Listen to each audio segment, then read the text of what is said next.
it's good to have constraints, so I try not to overthink the ideas and design I'm working with. Otherwise, I'll get stuck on a piece and never be able to finish it. So having a brief I stick to helps to ground the design or the narrative of what I'm trying to communicate. The key thing I would take note of is the genre, the grounding, and a one-liner. So the world it's set in is a modern fantasy supernatural world inspired by Chinese culture of Taoism and a supernatural detective living in a mid-range apartment. The one-liner to describe the scene I'm trying to illustrate is the companionship and the joy between the main character and his cat, who's also part specter. With this information, I try to think of a scene based on a story arc framework. It's not like animation or films, where it shows us the entire sequence of the story. I want to capture one moment of the sequence in a storyboard.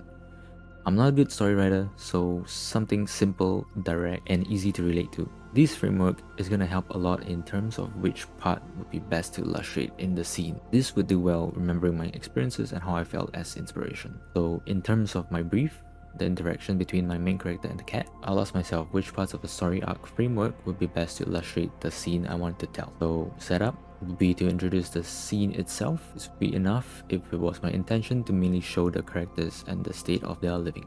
And then rising action, when tension or conflict arises. This makes viewer guess what might happen next or question what's the character going through or what's their plan. So in this case, I could depict a scene of a character before a big fight. Next is climax. It's usually the peak of a moment, similar to a lot of splash art depicted with action poses or mid-fight scenes.